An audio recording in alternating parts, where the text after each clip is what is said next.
Yo, everybody, welcome back to Speak English Like a Pro, the podcast that's all about helping you talk like a native, no matter where you're tuning in from.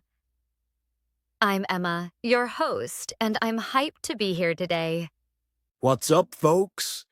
Jake here, your co-host, ready to bring the heat with another episode.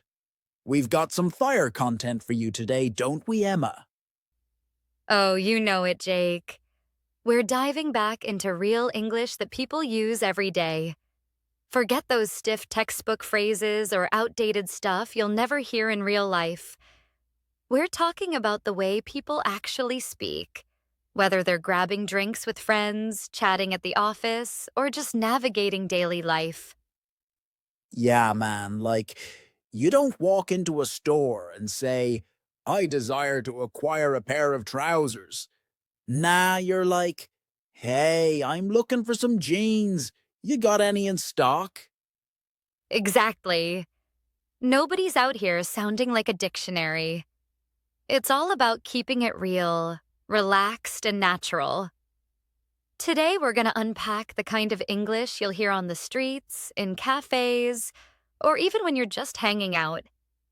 Ready to jump in? Born ready, Emma. So, what's first on the list? We've got so much ground to cover. Let's start with how people catch up with friends. You know those moments when you're meeting someone you haven't seen in a bit, and you want to sound smooth, not like you're reading from a script. Oh, yeah, that's a big one. Like when I run into an old friend, I'm not gonna say, it is a pleasure to encounter you again. I'm more like, yo, it's been forever. What's the word? What's the word?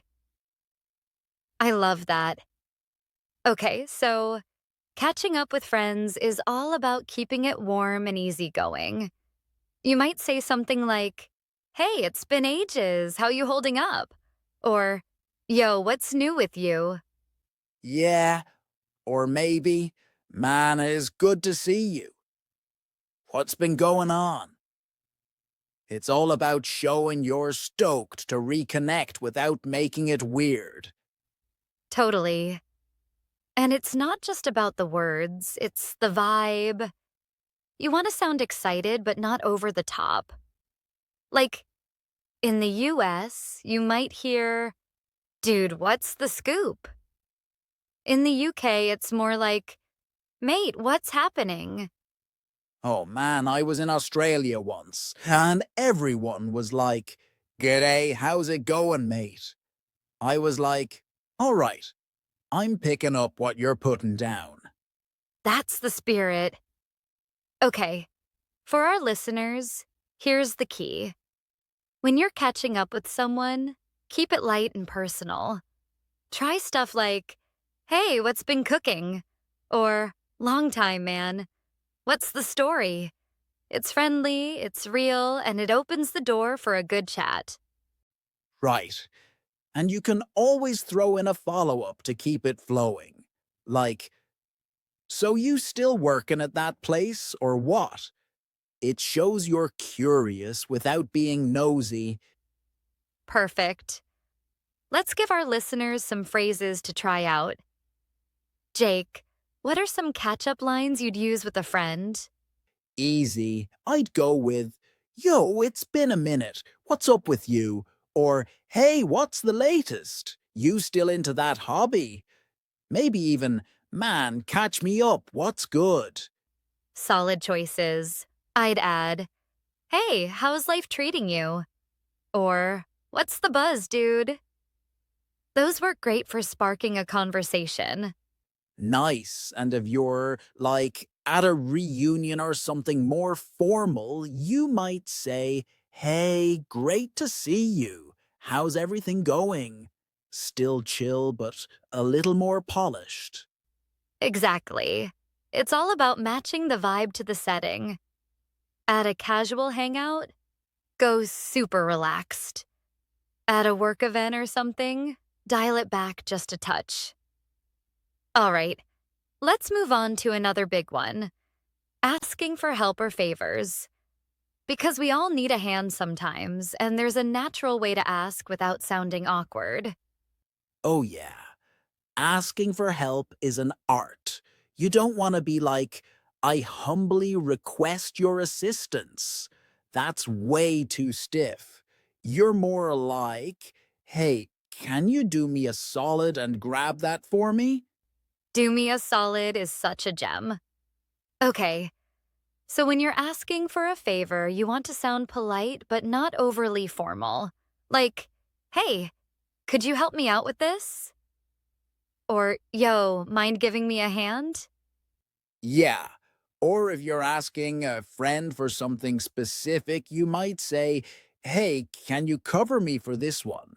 Like if you forgot your wallet or need them to pick something up. Totally.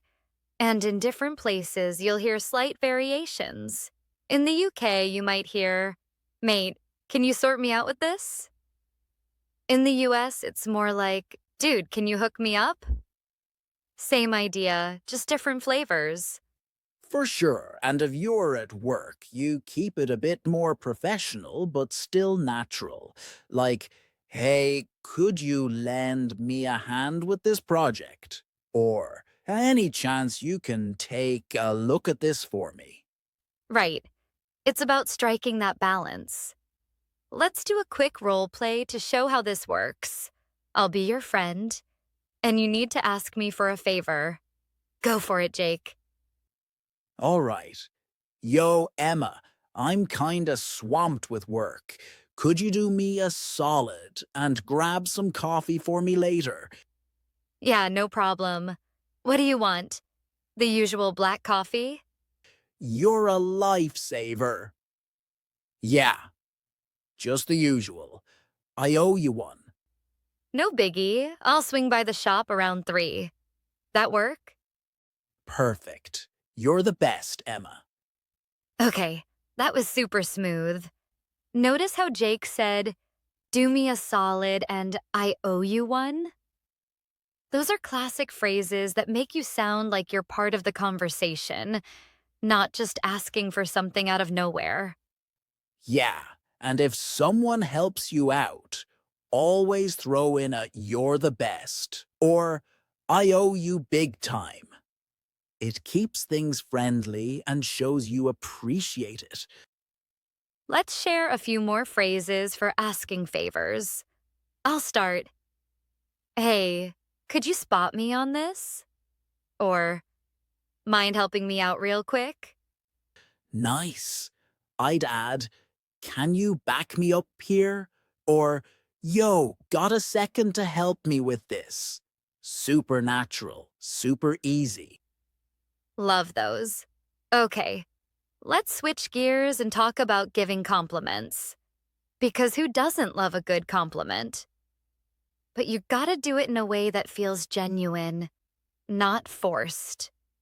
Oh, man, compliments are my thing. Like, you don't say, your attire is most splendid. You're more like, yo, you're rocking that jacket. Where'd you get it? Rocking that jacket is perfect.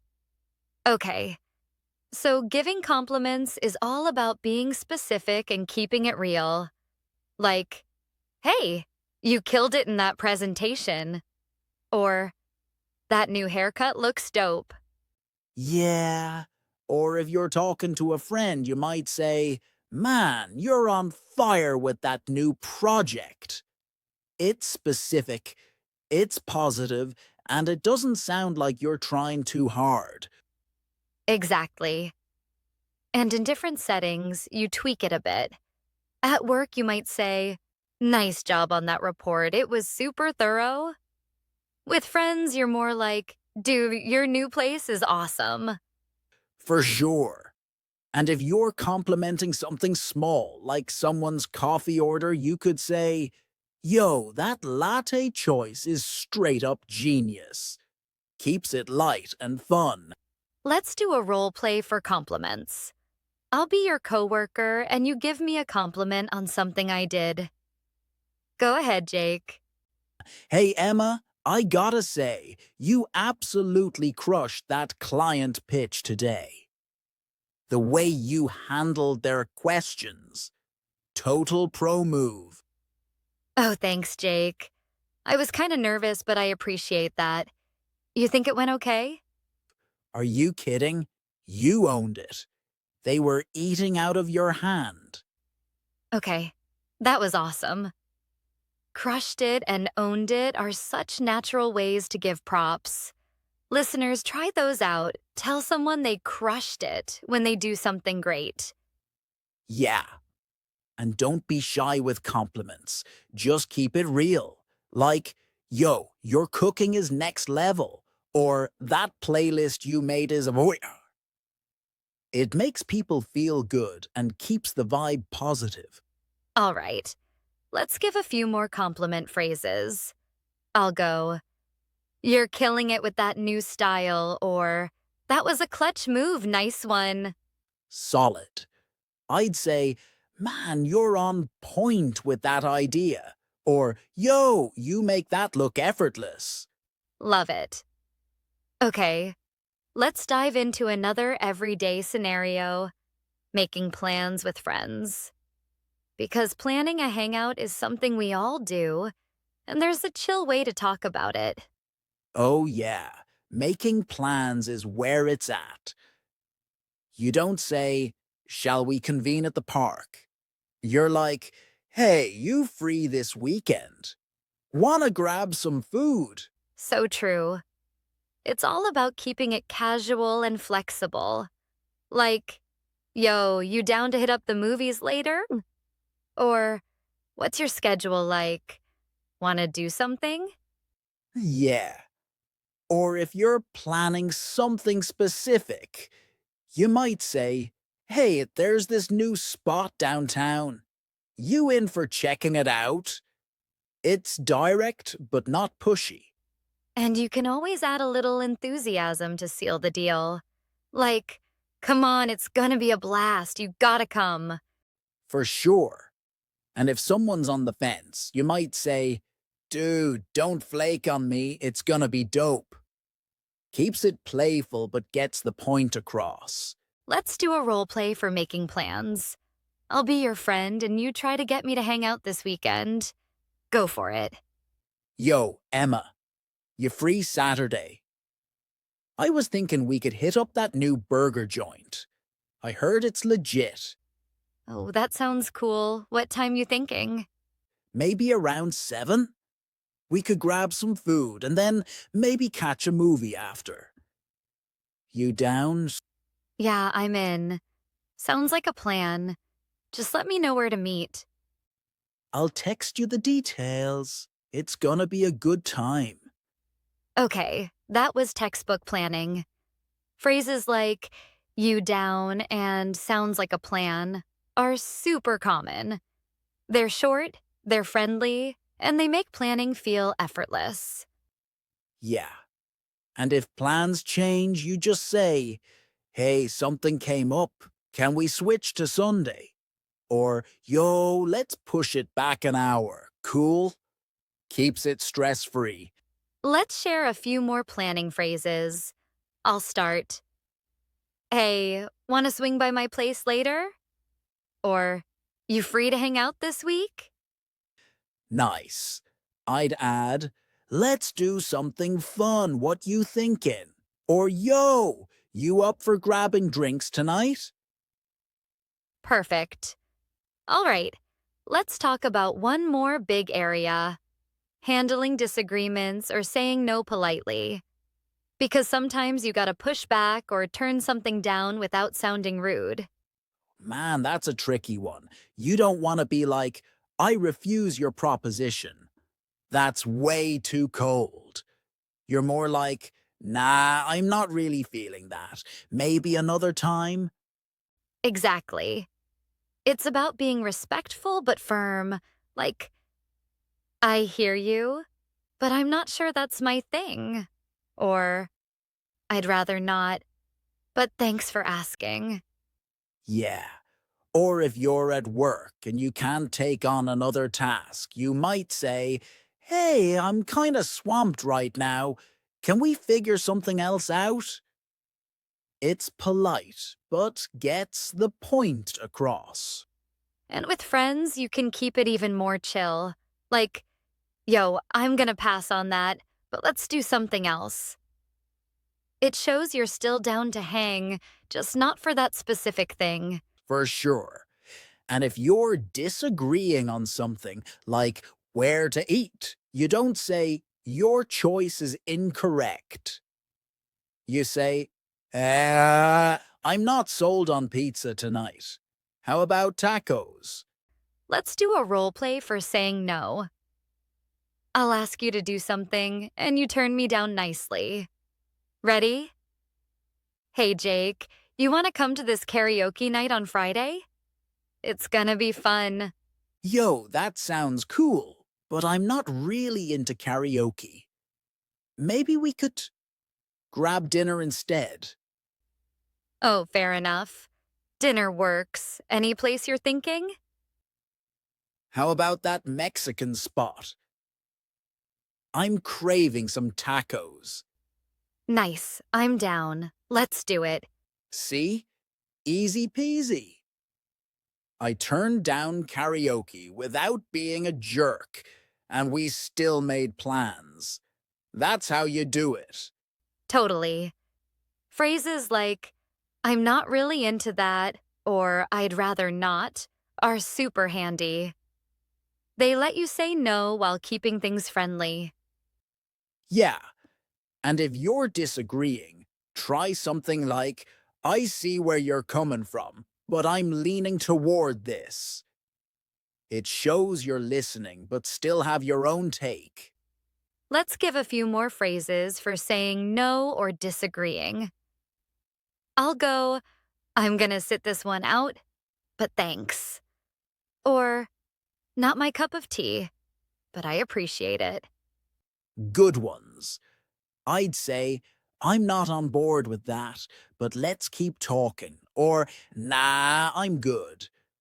But you do you. Awesome. All right, listeners, we've covered a ton today. Catching up with friends, asking for favors, giving compliments, making plans, and handling disagreements. That's the kind of English you'll hear all the time. Whether you're chilling with buddies, working with colleagues, or just navigating daily life. Yeah, and the trick is to practice. Pick one or two of these phrases and try them out this week. Say, what's the scoop when you see a friend? Or, can you do me a solid? When you need help, the more you use them, the more they'll feel like second nature. Absolutely. And if you're loving these tips, make sure to subscribe to Speak English Like a Pro on YouTube. Drop a comment below and tell us which phrase you're going to try first. Or share a story about a time you tried some slang and it totally backfired. We've all been there.